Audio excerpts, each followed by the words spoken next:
প্রিয় ভিউয়ার্স, আসসালামু আলাইকুম। কেএস ফিশ অ্যান্ড ইয়ার্ডের পক্ষ থেকে সবাইকে অভিনন্দন। আজকে আমরা প্রজেক্ট ভিজিটে এসেছি। আপনারা নিশ্চয়ই নাম শুনলে বুঝতে পারবেন এটি মিজানুর রহমান সিনহা সাহেবের নিজ গ্রাম অর্থাৎ জন্মভূমি। পাশেই তার বাংলো আছে এবং উনি একমি কোম্পানির মালিক। এটা আমরা সারা বাংলাদেশেই লোকজন জানি এবং উনি একসময় এক্স মিনিস্টার ছিলেন তৎকালীন সময়ে মন্ত্রী পরিষদে। তো প্রিয় ভিউয়ার্স, আজকে আমরা যে মেশিনটা সেট করা দেখছেন এই মেশিনটিকে বলা হয় surge the wave water cooling aerator. অর্থাৎ এই মেশিনটির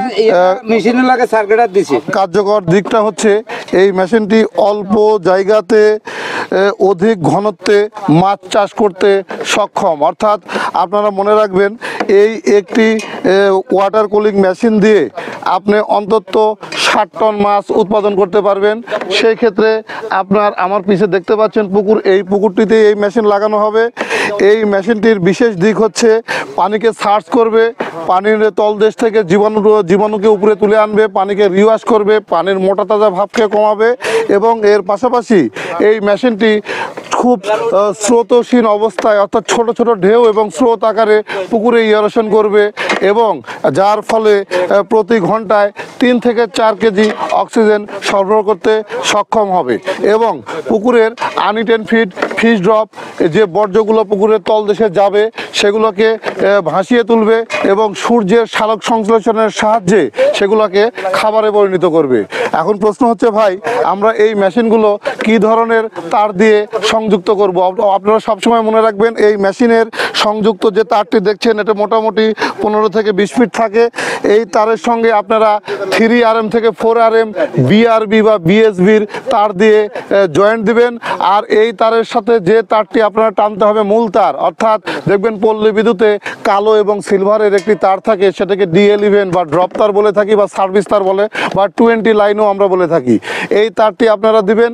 এই তারটি বিআরবি বা বিএসবির যে 3RM 4RM যে তারগুলো আছে গেস তার, এই তারের তুলনায় দাম কম এবং এর এই D11 ড্রপ তারের কার্যকর ক্ষমতাও অনেক বেশি। তো প্রিয় ভিউয়ার্স, আপনারা এই ওয়াটার কুলিং মেশিন দিয়ে যদি আপনারা 60 টন মাছ চাষ করতে পারেন তাহলে দেখা যাবে যে 3 বিঘার একটি রেঞ্জের পুকুরে 3 দুগুণে 6 টন আরও 1 টন অর্থাৎ 60 টন।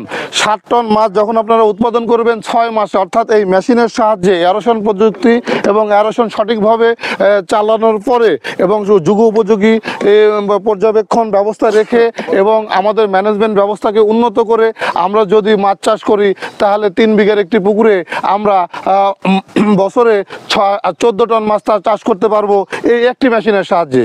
কেন পারবো? আমরা 6 মাস পর পর এই মেশিনের সাহায্যে আপনারা হারভেস্টে যেতে পারবেন, ফলে 2 শিফট মাছ চাষ করা হবে।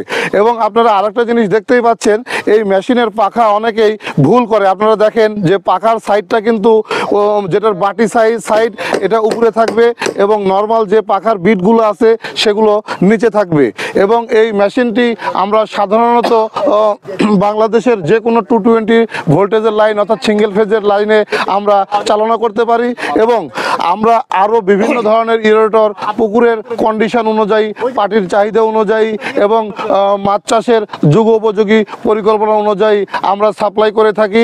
এবং আমার স্ক্রিনে দেওয়া নাম্বারে আপনারা যারা মেশিন ক্রয় করতে চান, push wave, double speed, surge the wave aerator, এর পাশাপাশি আপনারা কিনতে পারবেন ফ্লোটিং পাম্প, ঝর্ণা অর্থাৎ এভরিথিং, প্যাডেল হুইলার, 4 পাখা, 6 পাখা, 2 পাখা, বিভিন্ন কোয়ালিটির ইরেটর আমরা সারা বাংলাদেশে বিক্রয় করে থাকি।